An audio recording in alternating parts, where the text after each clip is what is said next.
Today in Catalonia, the noisy art of persuasion in advance of Thursday's election.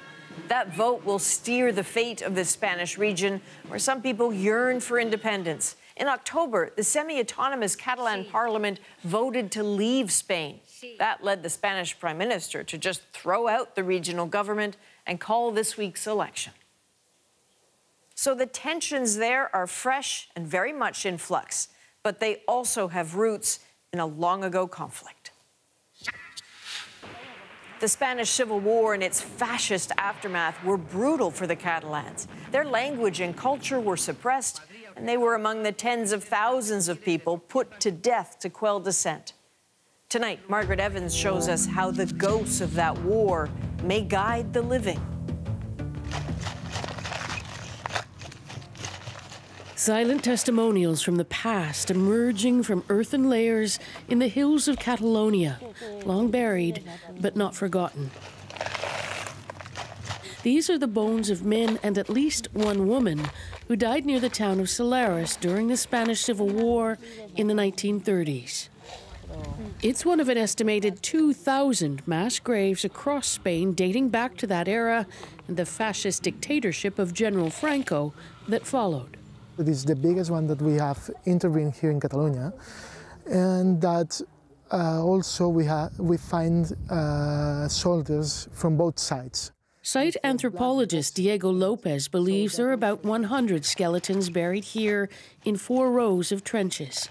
That's a drop in the bucket when looking at an estimated 150,000 people believed to have been disappeared during and after the war. If there is no political will, you can do it. And when there is political will, you can do it like in big. The excavation was approved by Catalonia earlier this year. That Madrid has done so little to retrieve and identify bodies, despite a 2007 law on the preservation of memory, is a source of great distress to many Spaniards, and in Catalonia, of suspicion.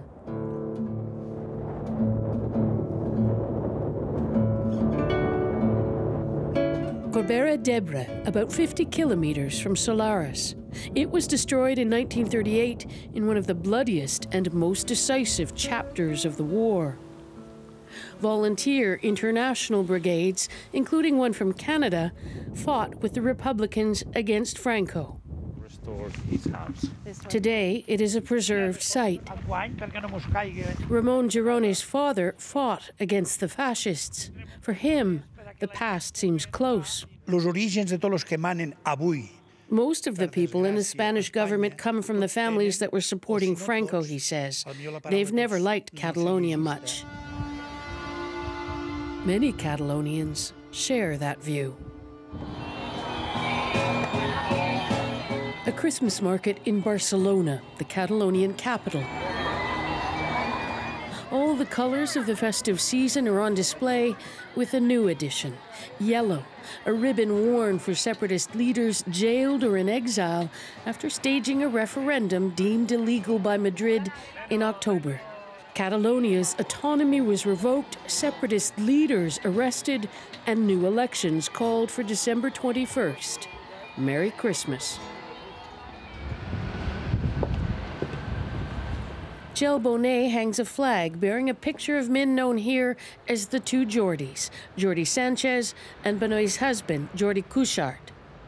The pro-independence activists were charged with sedition after the referendum and could face 10 years in prison. And we try to be strong every day, and every little day is like a little battle that we win. But I don't want to think in 10 years. Leaders of the now defunct Catalonian government were also arrested. Some are campaigning from jail, others by Skype from exile. It is surreal. Bonet says to deny a legal referendum is to deny democracy. If the referendum, the result is no, okay. But the most important is the possibility and the right to vote, like Scotland, like Quebec. Opinion polls suggest the vote will be extremely close, perhaps simply re-entrenching existing divisions. Support for union with Spain is stronger in Barcelona than it is in the Catalan countryside, people comfortable with more than one identity. The problem, say analysts, is that Madrid is not. I think that Spain has to come in terms with its own diversity, because it's one of the sources of the unrest in Catalonia. Constitutional law expert Xavier Arbós Marín admits the government's reluctance to deal with the past hasn't helped in the current climate. It's true that politically the Popular Party has been reluctant to accept that Franco's regime was a dictatorship. The Catalan language and culture were suppressed by Franco for decades. And the current government's heavy-handed tactics against voters trying to cast ballots in the referendum and arresting leaders considered political prisoners by many has made it easy for Madrid's opponents to make comparisons. Even the yellow ribbons to remember the jailed leaders have been banned in public spaces by Madrid. If they go up, they're quickly taken down again. In the cold winter months, the pace in the countryside slows to a crawl, but opinions do not, especially in the local bar. And not everyone wants to look to the past. I don't want to go back 30 to 50 years to justify independence, says Francisco Guerrero. It's not reasonable. He's more interested in how an independent Catalonia would pay to protect its borders or patrol them. And even those who do have independence in their hearts, like Ramon Gijones, say they fear what it might cost.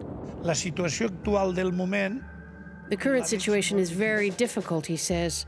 There are hardly any countries that have gained their independence without blood. Independence or not, the dead still wait, lost and nameless in their unmarked graves. Many of those who died fighting for Franco are already accounted for because their side was the victor.